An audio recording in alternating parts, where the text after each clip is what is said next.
she came out today and said that, we all had to play. She came out and said it herself. We all had to play in it. We should have all took. I'm still here. Just the lights went out. We've lost Cody. The cops are coming. The cops are coming. SWAT's incoming. Oh, shit.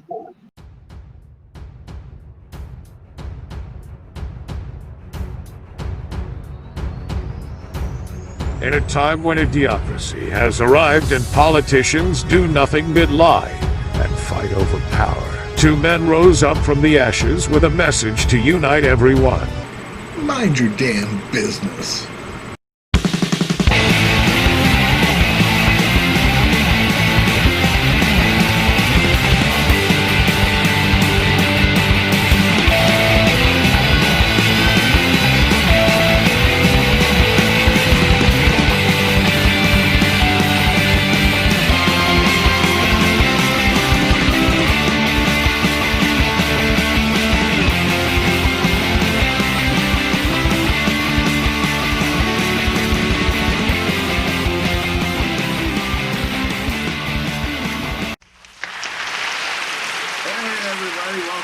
Episode 7 of MindYourDamnBusiness.com. As always, I'm here with Marco, and our guest tonight is Cody Haller. How you doing, Cody? Good. You? Well, we're pretty good here. I see you're in a tent. Why don't you tell us a little bit where you are and what you're doing? We are at the Tomb of the Unknown Soldier War Memorial, right across from Parliament Hill in Ottawa. We've been here since July 1st. We came out for the Canada Day celebration. Took part in the march to the U.S. consulate with Norm Traversy.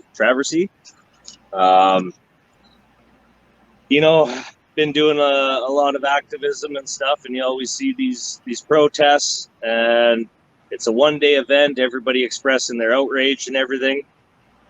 But we wanted to do something that was a little bit more firm and lasting, so we've set up a camp here with a large group of people, trying to encourage more people to join, and trying to do a little bit more than just a one-day protest to try to make some type of a lasting impact.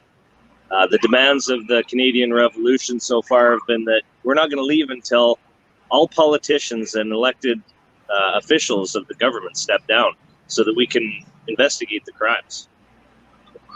Why don't you tell us, is that what Norm Traversy, that's with the investigation, that's what he wants to happen?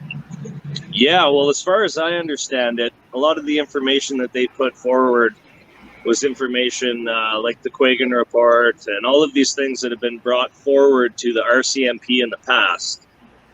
Tried to go through the judicial system, some things even through private prosecutions, and have all been railroaded by the system itself, right? So, you guys, I'm sure, are aware that the USMCA became active on July 1st.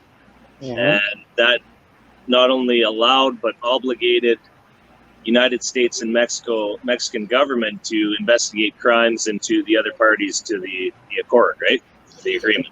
No, that's interesting. Now, how do you feel about inviting a foreign entity into our country? Because I have hesitations to that myself, honestly, because it really opens the doors for potential attrition, but at the same time, I know that we can't get remedy through our own system, and it doesn't seem like the people are ready to stand up and demand justice. Right. That's what it would really take, in my opinion, is for us to save ourselves. Mm-hmm. But it doesn't seem like the rest of the population is not even aware of the problems, let alone ready to face them collectively. Right? Not until they get rid of these things right here. They gotta.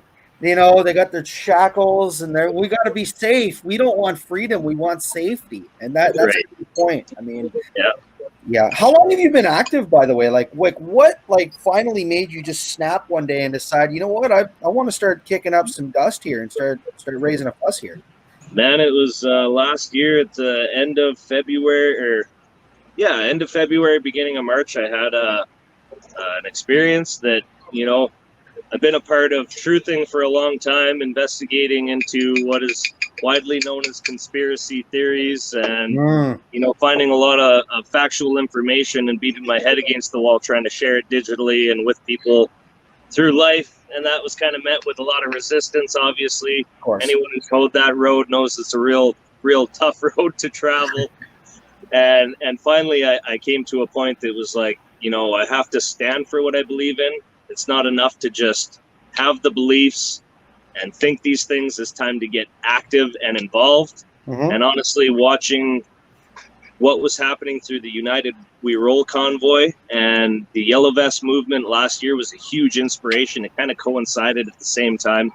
Mhm. Watching all of these live videos that people were doing and the information that they were discussing, ranging from the global banking cartel to the United Nations agendas to, the set of KV trusts and the birth certificate fraud scheme and the whole works, right? Seeing so many people discussing these things, commenting, and knowing and finally seeing that there are a bunch of other people out there that are aware of these things. Mhm. That they were trying to come together was just the catalyst for me. And I was like, this is enough. Time to get off the couch and get involved, right? Yeah. Crazy. So how many people are down there with you right now? Well, we've been varying in numbers. We've had people come, people go. I think we're hovering at around 9 people right now. Mhm. Kind of dropped off. I think we were at 12 or something at one point. How has been the reaction from police and other people? Really welcoming. Surprisingly, we expected them to be a lot more abrasive than they were. I was definitely expecting a lot more abrasiveness considering my experiences in Alberta, but it seems like the officers out here are a lot more respectful and a lot more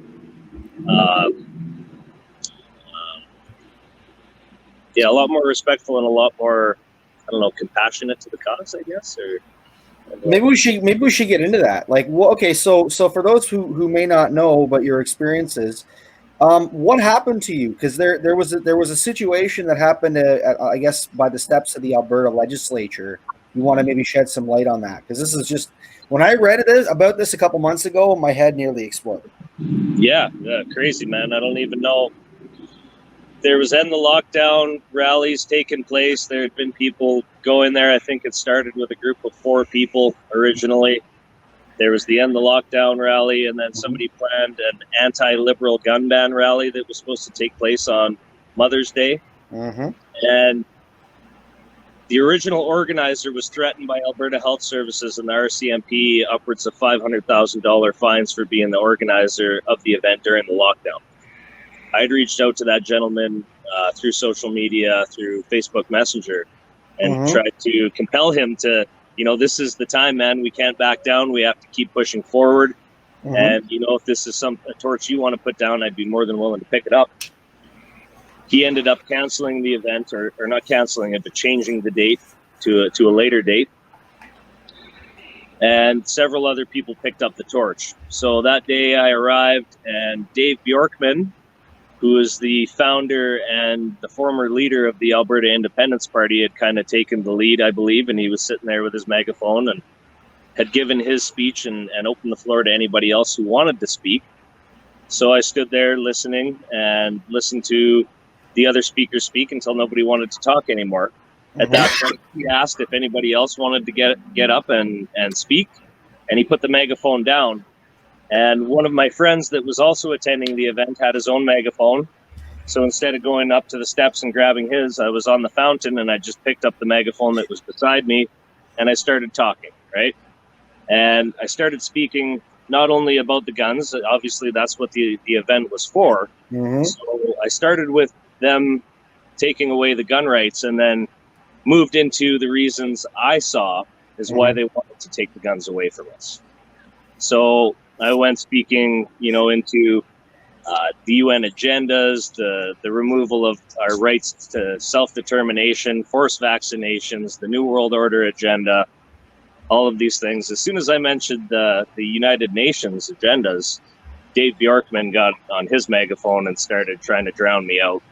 Was screaming at me, pointing, calling me a liberal, all manner of things. How does that work out? Like you're against the UN, and he's calling you a liberal. That's well, it's weird. Interesting because through his platform in the Alberta Independence Party, he was relying on the United Nations and the access to Tidewater as a major part of his platform. So he's always been a really avid United Nations supporter. So I think as soon as I started speaking about that, it really struck a chord with him, and he just wanted to silence me, right? So is he like the leader of the Wexit movement? No, that's Peter Downing. As far as I know, I haven't really been following it. How do you feel about that being an Albertan? The leader of the Wexit? No, just the Wexit movement in general. Well, I think the premise was good. I'm a little upset that it gained such notoriety and popularity immediately, considering there was several grassroots constitutional movements that had been trying to push forward for, close to a year at the time that it became so popular. And it almost seemed too good to me, that it was right away. They were in newspapers right away, and the amount of publicity they got right away was just way too suspect to me, So you almost think it was like a cause of divide? Well, definitely. I think it was something to steer the outrage of the federal election. Obviously we know that the West was more predominantly conservative based, and I feel that it was a way from them for them to steer the outrage of the elections and the dissatisfaction with the governmental structure away from the grassroots movements and back into something that was very system oriented, right? So what do you think the end game is here with Trudeau and the UN? Do you think it's the one world order? I have no doubt of that myself. Yeah. And they're not even trying to hide it anymore. This is stuff that they've been speaking about for years, and people have been calling it conspiracy theory, but they're not even trying to hide it anymore, And I think for anyone to deny it is just living with their head in the sand, Well, I think anybody who knows the 10 steps to Marxists, you can actually point out what they're doing, right? You can't go to church, or you can't. They're trying to just take away the guns, right? These are all steps towards communism. You bet. We're already there. I mean, free healthcare, right? Completely monopolized by the government, monopolized education, progressive rates of income taxation, welfare state. Right? Those are at least 3 planks I can think of. Right. I'm not a very religious guy, but yeah, they want to abolish religion, which is silly. I mean, at least you should have the freedom to worship, but not under communism, comrade. Yeah. What else are we looking at? I could probably pull it up in a minute, but yeah, it's crazy. You can point it out, like they're finding people in churches, but the people causing the riots and everything, that's fine until they threaten a politician. Or they shoot at cops or something. Yeah. Chaz was fine until they showed up on the mayor's lawn, and then that was it for that. You're turning against me. More like even the money that they're giving to small businesses and the restrictions on that. If they're unable to pay it back, they want 30% of the company to be given to the state. Well, the abolition of private property—that's another big one, right? In this country, we don't even have it enshrined in our constitution. No one owns the land you live on. It's just leased. You lease your land from the government. You're a tenant. That's right. Yeah. That's it. They can take it away for any reason they want to at any point in time. Now they got to offer you something for it, but in the end, you got to go, and that's the way it is. All of our rights have been usurped and replaced with privileges. Mm-hmm. Yeah. And this has been going on since NAFTA. Like we all remember. Well, Marco's pretty young, but you probably remember the big debate with NAFTA when Mulrooney was bringing in NAFTA. We all were saying jobs are going to go. Jobs are going to go to Mexico. We're going to lose our industries, and that's exactly what happened. All that. There was talks of the Amero and but it's exactly what happened. We did lose our industries. The state's lost tons of industry. Look at Detroit. Detroit's wiped right out. It's just a hellhole now. Yeah. And this is the globe. Make everybody poor, and then make them dependent on the government, and they can control whatever you do. We're gonna have we're gonna have a nice one world government, one currency. But I don't want to sound like a conspiracy theorist or anything. I hate whenever I hear we're so interconnected, right? And I'm thinking, look, I'm cool with trading with other people. I'm cool with being friendly, not having, wars and stuff and screwing around and poking at, poking a hornet's nest. But at what point do you go, well, wait a minute, there's becoming like cooperative, right? And there's another thing when you're looking at, say, an organization like the UN and saying that, well, yeah, we have to have these extra, political bodies, whatever the term is, right? Where we have international law that we have to comply with now. It's a joke. Now that means that our own sovereignty as a nation has to get put as a secondary thing to these extra laws. Which, I mean, if you look at the UN Declaration of Human Rights, sovereignty? What sovereignty? We are not sovereign. This is what people are mistaken about Canada. We are not a sovereign country. We are still part of the monarchy. Don't get me started, Greg. This is Marco. This is Marco's topic. He hates the monarchy.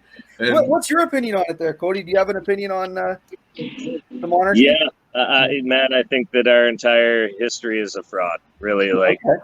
I've seen Supreme Court case law that says that the Crown is representative of a large body of individuals that have been delegated powers, and that we're not actually part of the monarchy as in the traditional sense of the word, right?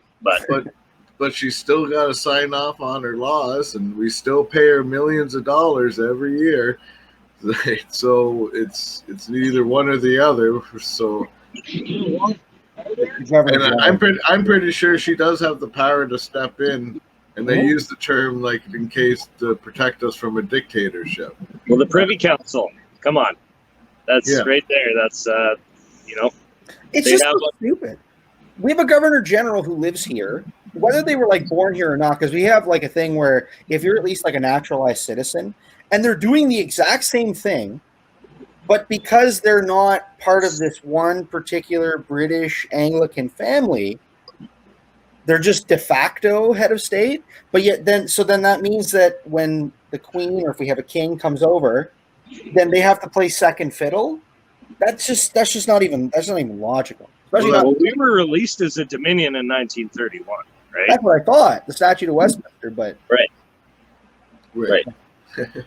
Well, and especially with all this Prince Andrew stuff coming out part of the Epstein, why do we even want to be part of this as a country? You know what I mean? This is what we're trying to wipe out. And even aside from that, look at the crimes in the past. Yes. Well, the native schools, like they killed a lot of children, a lot of native children. Yeah. And no one's ever paid for that. And that was Queen Elizabeth. She's still living. Well, I think a lot of it too is this, and I'm sure you've probably dealt with this too, Cody, is that whenever you try to bring up an issue of like, let's reform this, that, or the other in Canada, right away, who are they going to look to? The states, especially with the Trump era, right?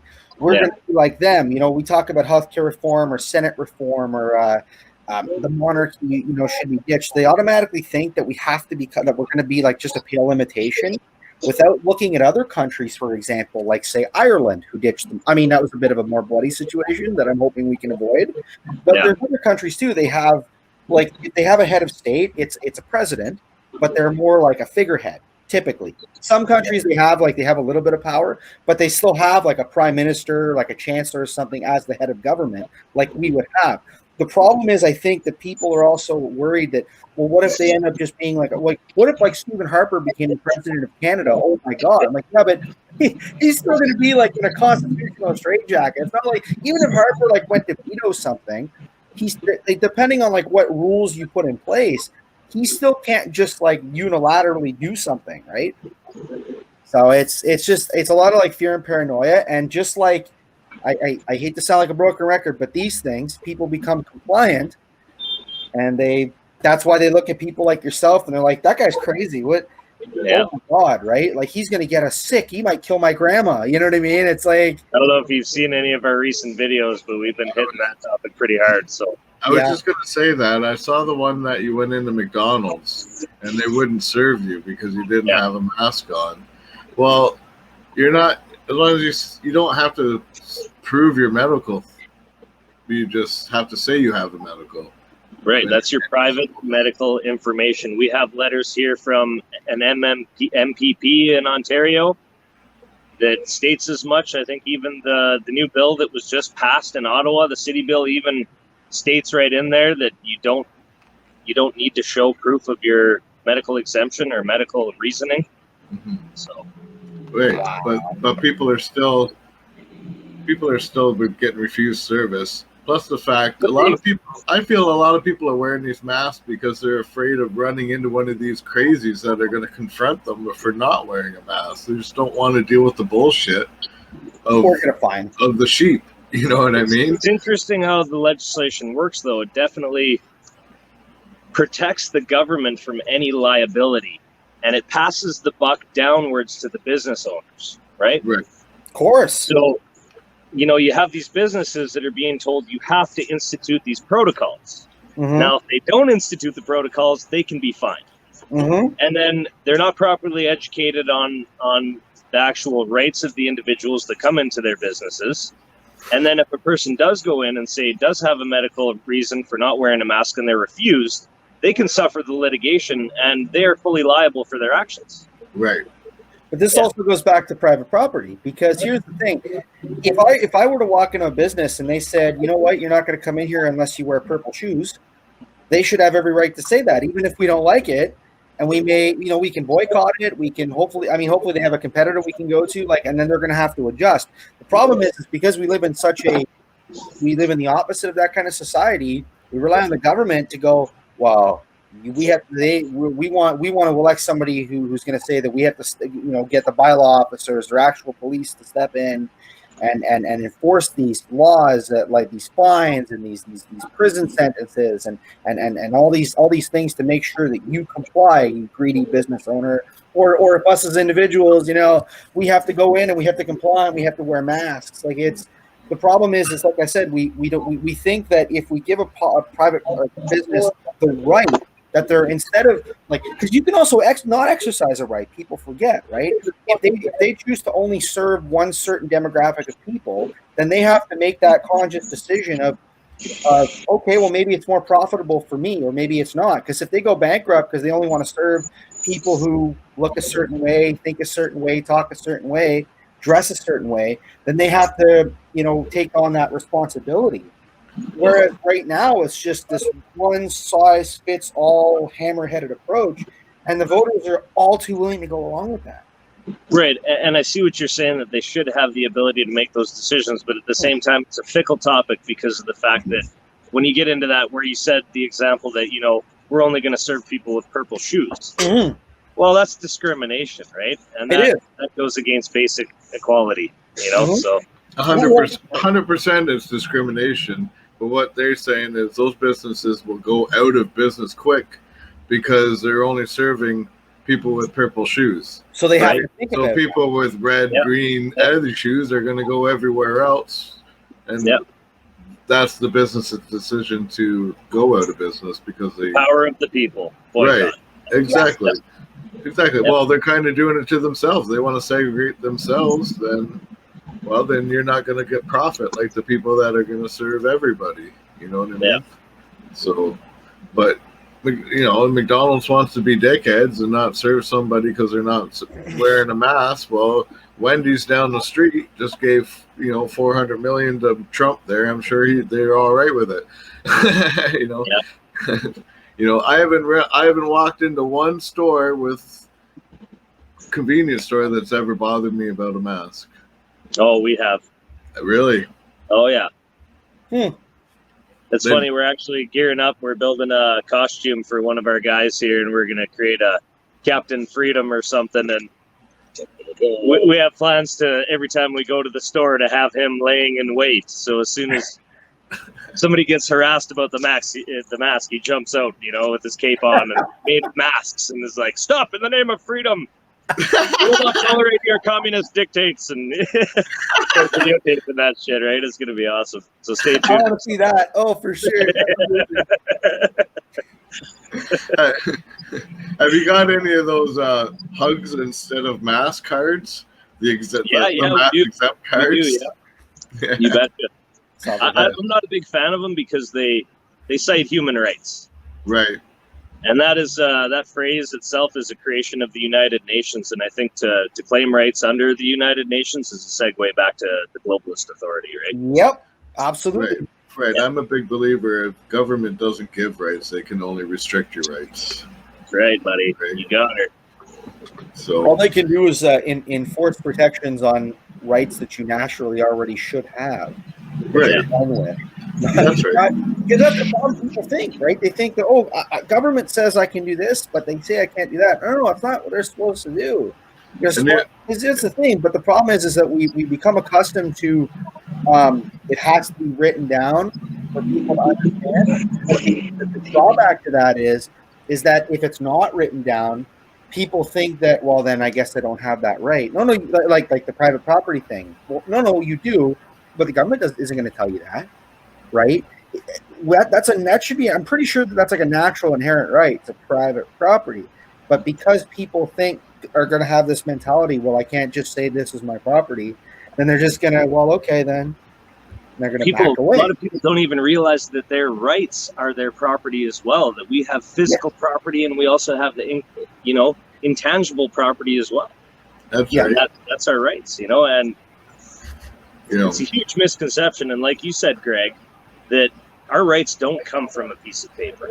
If anything, those pieces of paper may enumerate some of our rights, some of our natural rights, but originally they were intended to restrict the governments from being able to infringe or trespass upon. Right? Right. But as time goes on, more safety, and more restrictions. For your safety, comrade. Yeah, exactly. And, to pass a law, they always need some sort of just excuse to pass that law, and it's always safety. And people don't realize that their rights are always being taken away, and they always hide these little things in these bills that no one reads, and then suddenly becomes law, and they're just now here we are, and what's the beauty of themselves? This new bill they just passed in the city of Ottawa, we've been trying our damnedest to get a hold of a physical copy that we can hold in our hands and see and review for ourselves. Last night, we went on the website, and they have a brief description up about it. Mm-hmm. You would click on the link, and it would lead to an error page, so you couldn't actually download the document itself. So today we went to the city hall to try to obtain a copy from there. Right. They wouldn't allow us in. What? They wouldn't let us in. They said we had to call, make an appointment. So I tried to call to make an appointment, and they said, "Oh, we don't do that here at the city hall. You need to go to the bylaw office." But the bylaw office is closed due to COVID. Well, but I thought all you needed was just to come in with a mask. I thought. Right. Oh, and then we're sitting there handing out pamphlets, educating people that they don't actually have to wear a mask, and that they don't have a right to deny you because you're not wearing a mask, and that you're not obliged to tell them any medical conditions or whatever. Anyway, they're like, well, you're not allowed to protest. We had 3 or 4 security guards surround us and try to remove us from the premises. And I'm like, listen, man, we are standing on public property. Yeah. All we're doing is merely discussing things with people, educating. We're not handing out flyers. We're handing out a letter from an Ontario MPP. This is government paperwork right here. This is what we're handing out. We're not protesting. We're not handing out flyers. We're engaging other people, having discussions and educating people. And they were going to try to remove us from the property. And I said, you better call the RCMP call the police, the Ottawa police. So they did. And they're like, oh, yeah, that's the next step. And we're like, okay, well, we'll wait. I'm like, I'm interested to see what they hear because I'm pretty sure they're going to tell you to leave us alone. Mm-hmm. And they called the police, and next thing you know, all of them went right back into the building. So they use intimidation and, try to exercise arbitrary powers that they don't actually have. Well, those security guards are just monkeys following orders. Yeah, right. What do the police tell you? That's all they are. They're just sheep. Okay, okay. I don't know if your mayor's a girl or a boy, but okay, sir. That's all they say. That's all they're paid to say. Okay, sir. Okay. And What the Ottawa- unfortunate reality is everyone is so subservient in this day and age. They've been indoctrinated to just accept authority, to do what you're told, Yeah. not to question anything. So 9 times out of 10, when people are told you have to do this, I'm authority, people just don't even question it. They don't even think twice, and they just obey. They are so obedient. You know, and this is so applicable to so many things. Have you ever had your family members ever ask you, why do you gotta be so confrontational and question everything? And why do you gotta be like that all the time? Why can't you just conform and just follow and just do what you're told? Well, my missus just left me actually about a month and a half ago for all of this stuff and for exactly those reasons, you know, for being out and for being so driven on this and you know, it's a tough thing. You know, it is a tough thing because you definitely lose friends and lose family members because they just, you know, it's either they don't want the hassle or they don't want to believe it. You know, I always say pretty much every show, Canada has to hit rock bottom before all the sheep wake up. Man, people do not care until it directly affects them, and you can see how much that is evidenced by the amount of people that have awakened actually throughout this pandemic, this scandemic, right? Yeah. Literally, so many people have started questioning things. It's almost like the awakening is proportional to the amount of suffering that people have to endure. It's an unfortunate reality. Great example of that would be how annoyed a lot of people are with the masks. Now that they have to wear it, I can tell you for a fact, I'm not going to say where I work, but I've heard a lot of griping, not just from coworkers, but from customers about how, because it's also hot out right now. So, it's so annoying. It's hot out and it's gross. And I hate having to wear this thing all the time. And it fogs up my glasses. And I'm wondering, out of all those people complaining, how many of those people, when the pandemic hit, even a couple weeks before the bylaw came in, how many of them were locked down, make sure you're keeping, you know, social distancing, and how many people were so compliant with it? But now that it's affecting them directly and they have to wear the mask and it's mandatory, it's not just optional, now they're starting to see, I don't know, maybe we should start drawing a line somewhere. And isn't it interesting that as we're opening up, that now the restrictions are getting greater? They're saying this is the opening phases, and yet the more draconian regulations are coming into play. It's like, maybe if this was actually legitimate, these are measures that perhaps we should have instituted at the beginning, not while we are in these reopening phases. Because I think that their rationale, whether it makes sense or not, which it doesn't seem to, is that, well, because we're opening, we don't want to rush too quickly. So we want to get to like stage 4 really quick. So we want to make sure that everyone's wearing a mask, so that when more people rush into these places that we're already putting limited numbers on, by the way, then maybe we can start moving to stage 4. It's like, no, if it's so bad, then tell people to wear them. Not that I'm a support of mandatory, because again, we have this thing called an immune system. But I don't know, man. It's like bringing a condom to a gender reveal. That's what it is. It's ridiculous. We've been in a pandemic for 6 months, but you know, put on the mask now. And second, people in China have been wearing masks for at least a decade, and they still got hit.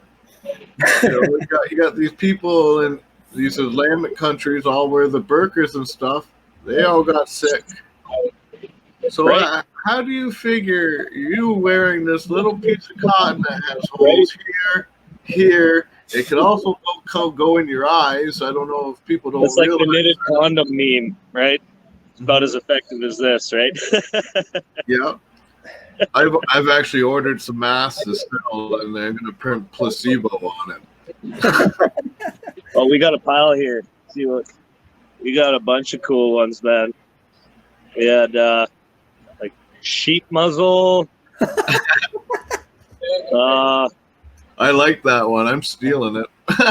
Fear. Free speech. Yeah. Crossed out. We got 1984 plus Brave New World equals our future. human for slaughter, comply and die.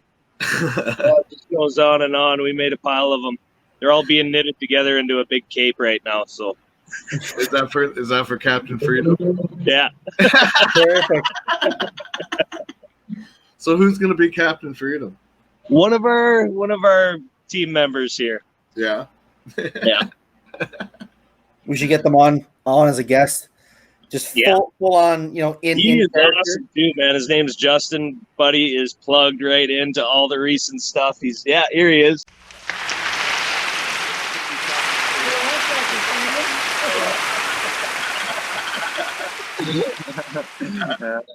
Yeah, his mask, right? Oh yeah, you got the mask even? Oh, there we go. Got the mask, right? Got the nose all down. Yeah, man. Well, we'll have to edit that part out to hide his identity. We don't. Right, yeah. We don't want anybody to know who Bruce Wayne is.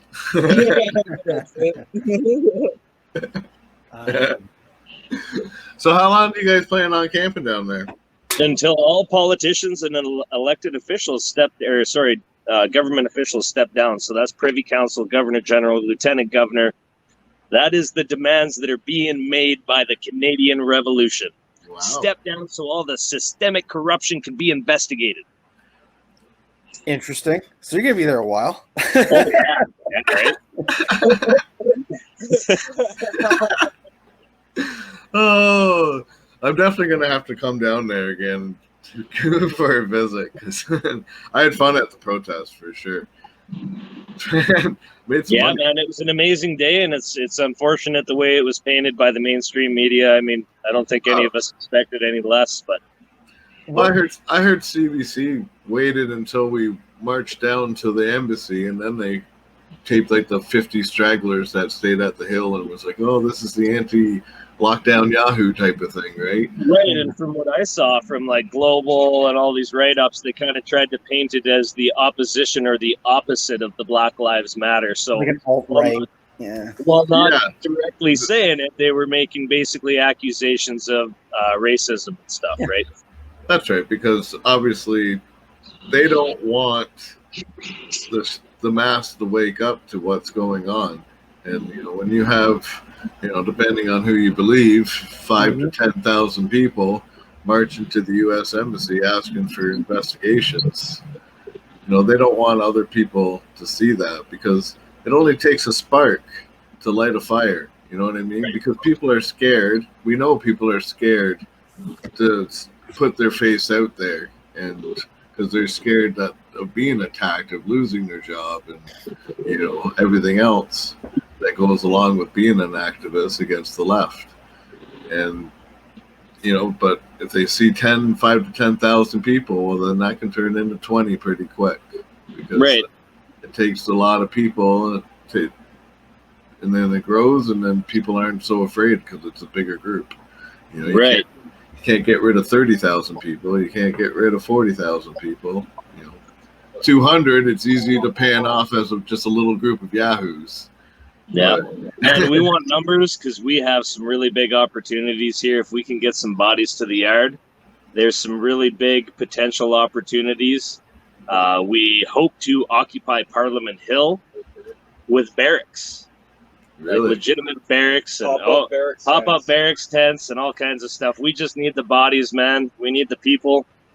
And need a little bit of crowdfunding, and we can make it all happen. people, I don't know. Like, literally. There's potential there. It's just a numbers game, just like anything else, right? Do you have a GoFundMe? We can probably link to that if you have. We just launched one today. Yeah, I just had the link sent to me. I'll get that to your messenger after the show. I mean, like speaking of which, like I'm looking at the opposition, right? What do you make of the conservative leadership race? It's a joke. It's a joke. It's a joke, man. It's two wings of the same bird with a semblance of difference. They're all bidding for slavery incorporated. They're just giving us the illusion of choice.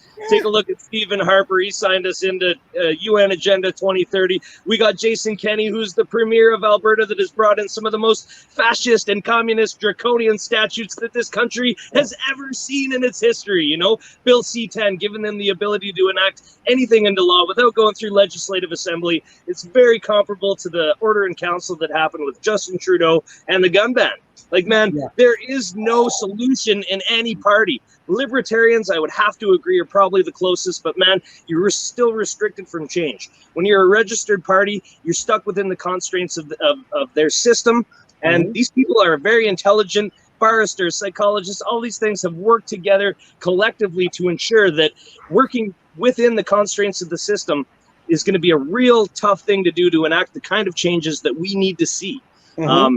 Wexit itself, you know, they're pointing to things like the Clarity Act. The Clarity Act is a joke. Another piece of legislation that gives the semblance of remedy when there is really none to be had within it, you know? I've even had them gone on record saying that the history of Canada that is not being told is true, and that they are selling a lie, and that they know there is no remedy within the system, but the people can't handle the truth. And that's what disgusts me. I think it's time that everybody gets together and we rally on the truth, man. That's where it's at.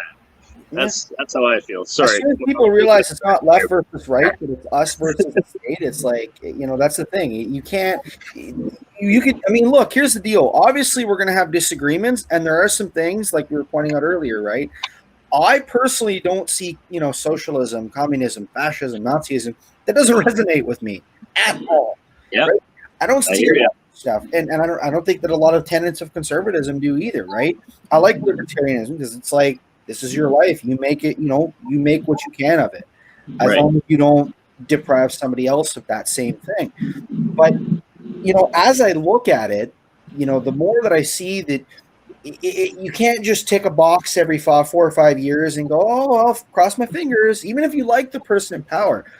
So it kind of dovetails into a question that I was going to ask earlier, and that is, if we're all about like citizen empowerment, what do you make of maybe bringing in more elements of direct participatory democracy? I mean, it's a double-edged sword because you can have a bunch of people who are, you know, going to vote a certain way, like in, say, a referendum, or maybe they'll recall a potentially good politician, or they'll bring in like what's called a citizens initiative, which, you know, you have like a petition that you go around, you get a certain amount of signatures, and you can like create, like pass, like get like a law passed, or at least get them like debated, or like an amendment to a new law. Like Switzerland is a great example of that.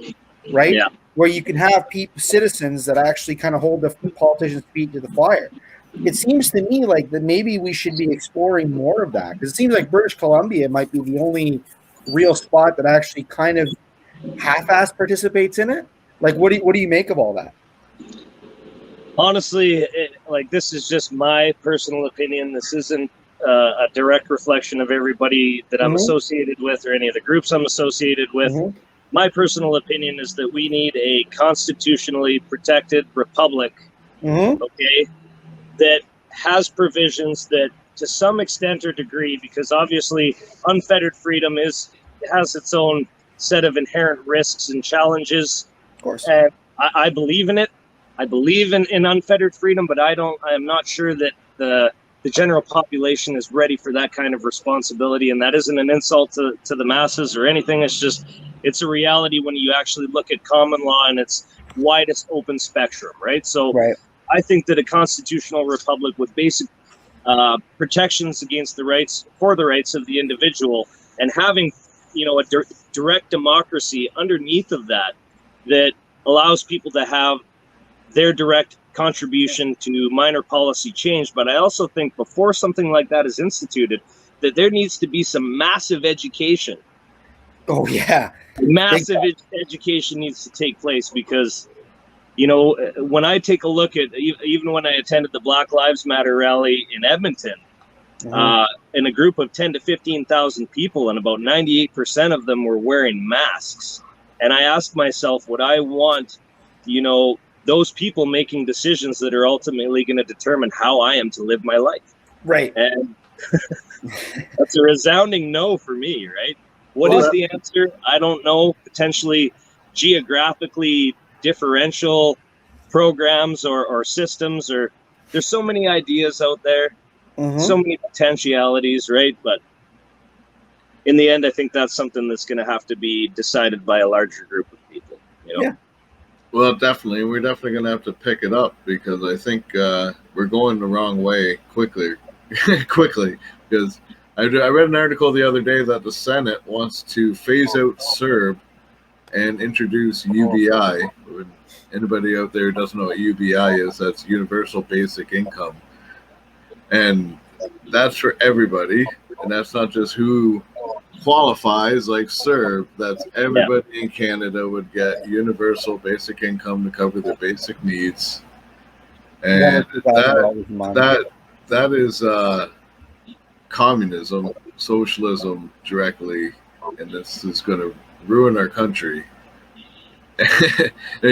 I asked 20 people at my work after I read this article. You know, I told them about it, and every one of their reaction was the same. Also, I don't have to come into work anymore. Well, that's it, man. Here, I'm gonna bust out the tinfoil hat for a second, and I'm gonna talk about suppressed energy technologies. Okay? We know that these do exist to some extent. I'm not gonna get into the far out ones. I'm gonna point to the ones that are, you know, easy to prove, like hydrogen engines, the water cars, things that have been adamantly suppressed by large corporations for generations, right? Now you take a look at the globe and you look at the amount of work that is done on this planet, and I would say it's pretty safe to say that the majority of work that is done on this planet to some degree, maybe not modernly because a lot of things are office jobs and a lot has moved towards administration, but I'd say at least, you know, 15 years ago, the majority of work on this planet was directly related to energy in some form or another, right? Now, having access to these types of things, like there's different solutions for energy generation in any type of area, coastal regions, tidal, you know, being able to use rivers. There's so many different ways. Natural gas generators, like the list goes on, geothermal, blah, blah, blah, right? Yep. I think that if we could emancipate ourselves from the need to be like a dog chasing its tail, running after energy generation or energy creation, that things like being able to provide the basic necessities of life for people would be a reality without it having to be a communist socialist type thing. It would just be something that would be easier to accomplish, you know? So, I don't know. I try to look at things through the big picture. I don't like the idea of a universal income per se, but I understand the merits to us not having to struggle, you know, people not having to want for the basic necessities of life, you know, knowing that with our resources and our technological capabilities, that there is no reason for homelessness. There is no reason for starving vets. There is no reason for suffering seniors. Like, these things should be a thing of the past, if not for the, you know, control of our commodities, price-fixed commodities and fiat currencies. I think that we would have been able to grow and evolve technologically, economically, and stuff in a way that we would actually have been able to support the lower ends of our society without having to go, you know, through these communist measures and socialist measures. But the robots, Cody, the robots, that's like the one big argument too that I hear about UBI is like, well, robots are inevitable and they're going to replace people's jobs, so it has to come in. Like, I mean, you take a look at the vertical agriculture, you can have things fully automated. Yeah. And with that automation, you can have no need for pesticides and for all these you know, major things that are a detriment to us currently. I'm not a fan of automated phone systems, I'll tell you that right now. But there are technologies that can, you know, like 3D printing. And then we also have people who are developing technologies to be able to build full homes with automated systems and things like that. Like, there is potential for some very real beneficial technologies to be brought in that can alleviate the need for human labor, right? Yeah. I mean, and there's always going to be service technicians and stuff for all these other things, but and the way I see it, government gets in the way of all this, right? Because of zoning laws and, you know, all these unnecessary. There's definitely need for some safety regulations when building a home, but there's a lot of red tape that is unneeded, and it's just a money grab by local municipalities and provincial governments. You know, permits to build a deck or whatever. You know, certain things like that. You can build a house for $5,000 using a 3D printer, and it just spins and it pours the cement as it goes, and it builds rooms and everything, and it's done in like a day or two. And you know, but the government doesn't want these tiny homes or whatever. They don't want these too cheap. efficient. That's right. That's right. Like why aren't we exploring these new technologies like hemp? Like hemp is a miracle plant that is stronger than like some metal, and you know, but it's natural and biodegradable. We're all worried about the environment. Well, you have this product that we can replace plastic and is fully biodegradable. You're worried about these straws and plastic bags and everything else. Well, start making it out of another material that's biodegradable. But you don't do that. I hear you, man. There's so many solutions and so much work to be done, you know, that could be done if not for the regulatory restrictions that are imposed upon us by our systems, right? Our current systems. By our masters. Right. That's the way I look at it. Slavery never went away. They just made everybody a slave. Yeah, they broadened it to encompass us all. That's right. They totally did. That's why the taxation has started and never went away. That was promised after war. That was brought in after World War I to pay, and by the conservatives, by the way. That liberals didn't bring in tax. Conservatives brought in the tax and to pay for the war. And then 4 years later, instead of getting rid of it, they added sales tax. They added another tax, and then they went to war again. This has been a game between the liberals and the conservatives throughout their existence. They forget gasoline taxes. They like 1920s. The conservatives got that in too. Like it's madness. The conservatives and liberals have just been playing us and playing off each other since the beginning. That's why they've only been in power for 150 years, and no other party can get a sniff. Yep. You know, that's why it never gets better. It always gets worse. Of course. You know, it's rare that you see taxes ever go down to the point where you see a difference. It's always going up, or they're adding GST. GST was supposed to pay off our debt, but not a penny went to our debt, and we still have GST. It just amalgamated into HST. Right. It went down 2 points. Like, it's just, and people don't get how we're not being played. If me or you went in and did this to somebody, we'd be in jail for like a scheme, like a racket. You know what I mean? If we fed our children some of the things that the government tries to pump into our bodies, we would go to jail for, you know, trying to feed toxins to our children. Yeah. But well, it's okay as long as you're state endorsed. Well, you know, there's definitely a lot of things that I personally ate as a kid that I won't touch now because, you know, I read the ingredients and you see industrial cleaner as in their fucking products. Like in your, like Cheerios, anything from General Mills has industrial cleaner in their cereal. Right. And they're heavily laden with glyphosate. Glyphosate, right? Yeah. However you say it.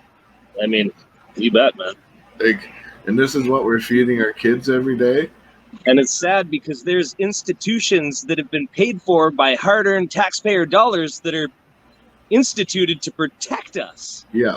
And yet, you know, just like anything else, they get subverted and utilized to give us the semblance of safety and the semblance of security, while in reality they are just a guise to, you know, to allow horrible things to take place, just like everything we're seeing in our modern era with the masks, with the globalist agendas, with whatever. It's all, you know, for our best interest. Yeah. Well, it's portrayed, you know. And people get, I think, are really mistaken of what capitalism actually is, because we've never actually seen it. Not in my lifetime. We've never actually seen a true capitalist system. It's always been cronyism, and it's the cronyism that is the problem. It's not the capitalist part. It's these lobbyists, the pharmaceutical lobbyists, the gas and natural energy lobbyists, the oil people, all these lobbyists fighting for our government, and we just see now with charities lobbying that governments are using charities to use our tax money and launder money to their families and everything else. And like this Trudeau, I can't believe people are just like, oh yeah, he apologized, he made a mistake. How many mistakes? Is this guy either the stupidest person alive, or he just knows that we're stupid? And dance monkeys, man. I hate this whole, I love your shirt, don't get me wrong. I am not I want to be careful how I word this. I am not a fan of Trudeau, but I tell you, I love him for everything he's done. He's awakened so many people with his draconian tactics. He's awakened so many people and whatever. There's always positives that come out of the negatives, but one thing I dislike is that people think, oh, it's the one man that's doing it. And if we get rid of this one man, that's going to solve our problem. Right? I don't think the alternative, his lieutenant, or his deputy, is any better. Right? In fact, she's probably worse. Okay. But yeah, man, we get rid of the turd. Another one's going to float to the top of the bowl. We got to look at the real issues, and it isn't just one man. It isn't just one party. It's the entire system. And moreover than that, it's the elites that are steering. It's the banking cartel that is in control of the world fiat currencies. It is such a much larger picture. And until the general population realizes that we're just going to be a slave, we're going to be divided with all these political, religious, all these different things, the people, man, they got to wake up. It's just that's why I laugh when people go, all we need is term limits. Why? So a new group of corrupt swamp monsters gets in 4 or 5 years? Right. They have to educate the people. Right. Education. They have to be willing to accept it, But again, they're not listening until it affects them. Mm-hmm. And then they listen. You know what I mean? It's very rare that you see people that join, say, the Libertarians because... Or the People's Party. Yeah, the People's Party, because nothing's affected them. They don't, government hasn't stepped in and made their job harder, or, their taxes and everything else. Sorry, I don't really support any political party. I'm outside of that entire structure kind of guy. Yep. I don't believe that we are ever going to get any real remedy working within the constraints of the system that they have designed and structured to enslave us, man. And I think that anything operating within that system and being unwilling to come together and speak the truth is just another smoking pony show, really. So how other than trying to change the system from within, because that's what you're saying, you don't believe that will ever happen. Without violence, how do you think the system will collapse itself or change in any way? You know what I mean? Yeah, I was wondering that too. Well, what I envision is grassroots constitutional movements, man. And there are several groups out there that are trying to make it happen. I think we need to form committees, create our own constitutions, have them ratified by the people. We need to get groups of people into the current, municipalities, counties, into those things and have them sign on to this new system, separate out of the Federation of Municipalities, sign on to these new constitutions, disavow any involvement with the federal government, refuse to send any funds to that government in form of tax revenues and all of this stuff. We need to create our own new system and ignore the other one. And, as long as we keep feeding that beast, it's going to continue to grow. And I believe that our only solution is to create our own system, ignore the current one that's in place, and move forward. And I'm all about peaceful revolution, man. 100%. I do not believe in violence, but when it comes down to it, if they crack down and they attack peaceful non-violent people who are just trying to help everyone and enact change, I think that might be the catalyst to get the court of public opinion on our side, right? So you were saying before the show here that a lot of people down there seem to not want to identify as Antifa. Yeah. Why do you think that is? Oh, I think because of how hard they're coming under attack now, right? They have literally shown their true colors so much over the past. They've been exposed. They've had people infiltrate their organization, release information that shows that they have paid protesters, that they are the violent provocateurs, that they're in fact the ones who are being fascist and silencing and giving dissent towards any opposing opinions. And I think the fact that now there's some major funding coming into these other organizations is more beneficial for them to amalgamate, drop the current label, and then operate within these new groups, right?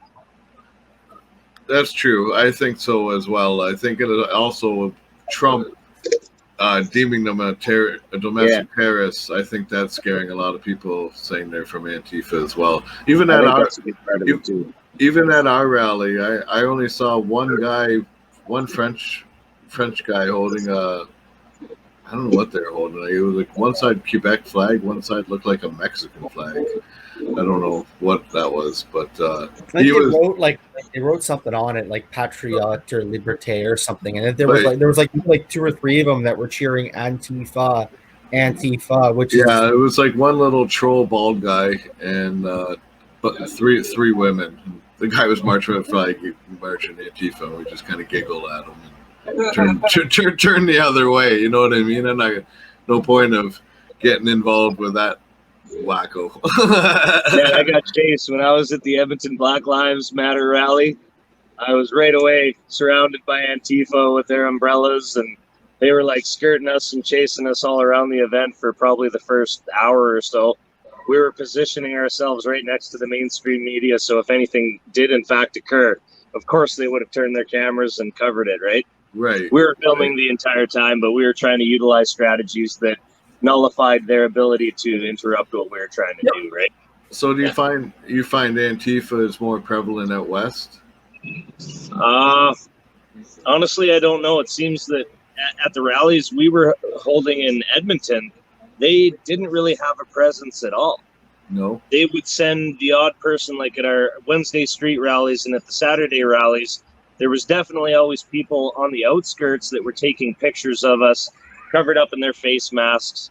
But that is the new normal right now. So people with their face masks taking pictures of us, taking pictures of our vehicles, but they didn't have the direct presence of a large counter mob like we have seen in the past, right? So it's really strange. It's almost like they've kind of scuttled out of the public eye and aren't a real strong opposing counter protest group like they have been historically, right? Mm-hmm.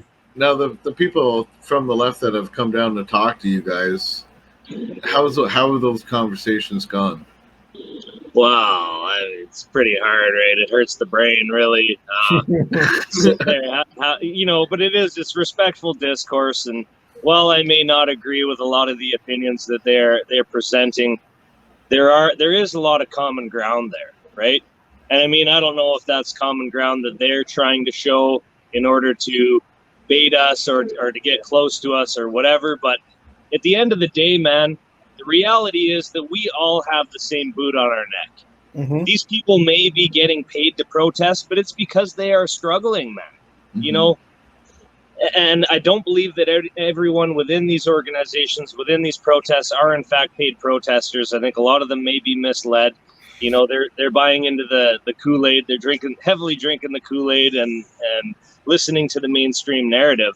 And I don't think there's any other way to break through that wall or that facade and to open their minds without engaging in debate. And historically, for people, it's been really difficult to open these lines of communication with them where you could actually get them to sit down and engage in rational debate. So being able to span those bridges is a monumental feat, in my opinion. And I'm going to continue to do so, even at the behest of all of the patriots who have literally turned against us and what we're doing because of that simple fact. They say when you're hovering over the target, the flat gets heavy. And I know we all got the same boot on our neck, and there's no way to take down our common enemy unless we all unite at the end of the day. So, well, I would like to see more patriots shut down this us versus them rhetoric. right. And stop being so defensive and maybe start educating a little more. You know, Right. because as I said, I think you'll agree. I think a lot of these people on the left, they're just confused. They know something's wrong. They just don't know how to go about it themselves. So who do they look for? They look for, you know, their guidance, you know, and that's they've been brought up their whole life thinking that's government, Right. you know, through their school system and everything else. So that's where they go to automatically. The indoctrination runs so deep, man. Well, they Right. have such a cynical view of human beings, and don't get me wrong. I mean, it's easy for any of us to say, "Oh, they're ignorant and dumb, and that's why we get the politicians we do." But they have such a cynical view. I mean, just get into an argument with them about funding programs and say, "Listen, this should be privatized or partially privatized. We should have competition." Well, but if we do that, we get rid of the taxes, then nobody's going to help anybody else. We might actually have some really good services. God forbid that. Yeah. Well, That's what I'm saying. I mean, I if we can help each other. The charity has existed for years. You know what I mean? It's just I'm a believer that greed actually promotes kindness, because if it wasn't for that greedy guy that wanted to make money, all these employees wouldn't be making money either. You know, if it wasn't for this guy who wanted to make money by making a drug that helps people, you know, to cure cancer or whatever, he knows he's going to make money, but you know, it's going to save millions of lives. You know, At the end of the day, too, though, that same greed restricts medications that can help people from coming out. You know, when you have this corporate rule, there's also, you know, the fact that they want our products to be built in obsolescence. They don't want to cure people. They want to keep us as customers. Like, there's always the double side to that, you know, the two sides to the coin. There is, but and I think the restrictions of government, if some of those were lifted and to create more competition, some of that would be null and void, because, you know, you're going to have that. All it takes is one entrepreneur to come in and say, okay, well, I'm going to undercut you, and I'm just going to make a better product to cure people instead of just helping them. And they're going to put you all out of business. You know what I mean? That's what a free open market would evolve into, in my opinion, because it just takes that one. You know, we can say greedy, or we can say that one guy who wants to help everybody. It depends on your outlook of it. Yeah. But, you know, should you not be rewarded for your hard work? You know what I mean? Like, that's how I look for it. I don't go to work to not make money. I agree. Yeah. It's just unfortunate that a lot of the people that have that drive and have those ambitions don't do more to help people. I'll tell you what, man, if I was a multi-billionaire, I would probably live as a humble man, and I would probably spend the entirety of my fortune trying to help other people. Mm-hmm. You know, and you don't see a lot of that in the ultra rich and ultra elite circles, you know. I mean, a lot of them are engaged in foundations and charities and stuff like that, but it's coming out now that a lot of those actually have deeper, more nefarious. Sketchy. Yeah. I don't know what it's like in Ottawa, but this is the stupid decisions that our municipal governments have done. So all the parks were fenced off, like for kids, but the splash pads were open. Yeah, man, some of this stuff is just so contradictory and convoluted. It makes no sense, and for the average person to not be able to see this stuff is. So now they got smarter, and they're like, all right, we're not going to open up all the parks. We're just going to open up 4 of them. So, okay, so you want people to social distance, so you're only going to open up 4 parks so people only can go to 4 parks instead of spreading out and going to all of them. Right. And it's just like, let's shut down the public restrooms and let's throw a couple porta potties down there when these public restrooms have, 10 stalls in them, toilet stalls, and they have sinks and the means to properly wash and sanitize yourself. But instead of that, let's corral everybody into these 2 porta potties because that's way more sanitary, right? Right. The hypocrisy of all this is just like, how do you not see this? We're being scammed here, people. Oh yeah. Like, we haven't had a case here in months. We only had 43 cases altogether in my town. Mm-hmm. Yet everything's shut down. We have to wear masks. And I read an article in the Sun today saying the Toronto hospital doesn't even have COVID patients in it anymore. So what are we all afraid of here? we touch on something you brought up earlier, dude. You said, how do I feel about asking a foreign government to come in and deal with the corruption in our country? And, you know, it's really unfortunate that it has come to that point that we are that desperate that we see that as a viable solution. I mean, when I actually look at it in its entirety, I see it to be very Hegelian. Okay. There's a problem. We saw the action on July 1st, and we were literally begging for the solution. We're begging for this solution, and it's a terrifying prospect that we could end up having Canada annexed out of it as a result, you know? That's the last thing I'd like to see, but it's definitely a fear that I have. You know, it's never been really a good situation when the U.S. has stepped into other countries. But it might be different maybe with us because we are their neighbors. We directly affect them. Whereas some in Syria and all these other countries, they've stuck their nose into. The violence doesn't affect the homeland. You know right. What I mean?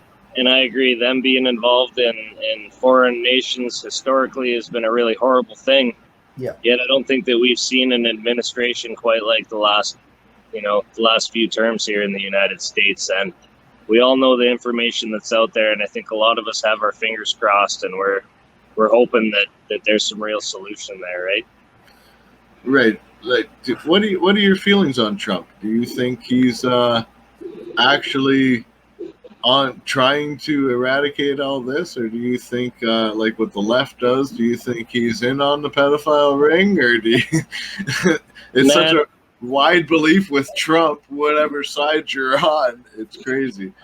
I'm torn, right? I mean, because of past observation, I automatically don't trust any politician.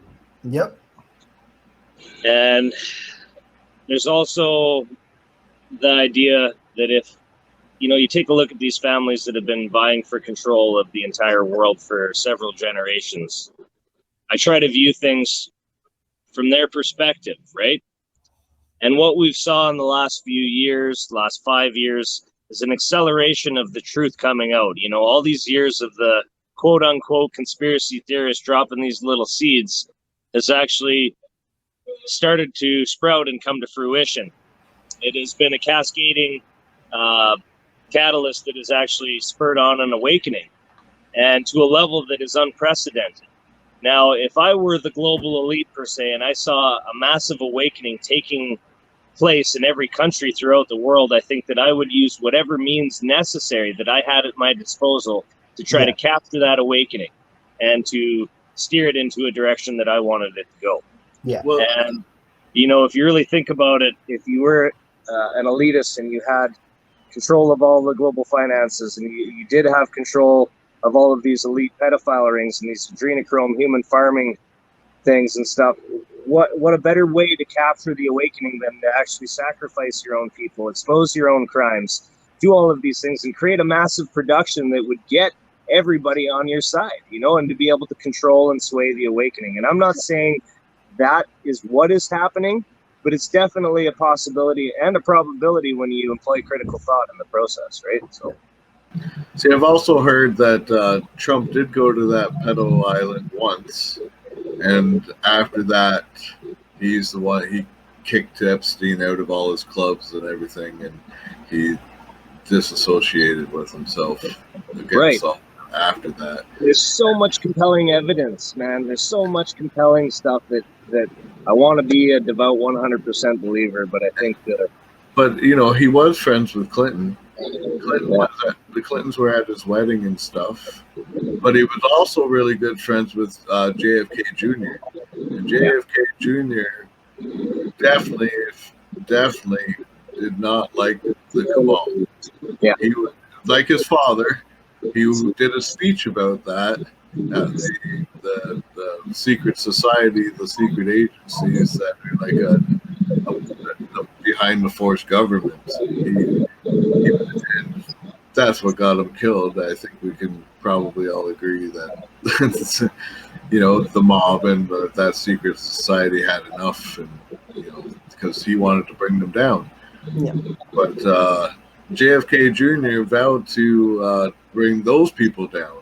And Trump was good friends with JFK Jr., so he might have saw the inside of, I'd like to believe anyways, he might have saw the inside of the cabal workings here with Pedo Island and was like, okay, well, enough is enough here. Yeah. Well, how do you know your enemy unless you thoroughly investigate it, unless you thoroughly research it, right? I mean, and yeah, definitely, if you were going to try to take down such a large cabal, it would take some inside knowledge. Right. So I see both sides of that coin. Like I said, I'm very, very hopeful, man. I am like, oh, come on, please, right? But on the other side of the coin, it seems like a lot of people are looking at it as though, oh, there's somebody waging this war for us. And I think it makes people really complacent, even though they're encouraging people to get involved, encouraging for people to do things. Whenever you have someone championing something like that, I think it slightly works against actual change from occurring and people getting off their asses to be directly involved in change, because they feel like somebody has picked up the torch and is waging the war for them. Guys, I hate to do this. I got 4% battery life. I'm using my pocket juice to power the light that's on right now. If we fire up the generator, you guys aren't going to be able to hear me. So 3% battery now. All right, man. Well, Thank you. We'll end it there. Have a good night, Cody. This was an amazing conversation. We need to hook up and talk more. You guys should come out, visit. Well, actually, I might be taking a week's holidays here, so maybe I'll pop down there for a night. Part 2, right on. Yeah, and we'll do some live stuff. Maybe on down there. Oh yeah, sounds great. We go out with the superhero. Yeah, you come out with Captain Freedom, and we'll go stir some shit up.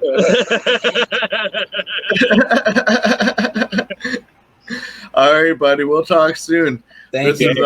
This is Greg and Marco signing off. Check out our partners down south, as well as think-liberty.com, and check out our store at mindyourdamnbusiness.com. Get one of these. All right, guys. Have a good day. Good night. Later.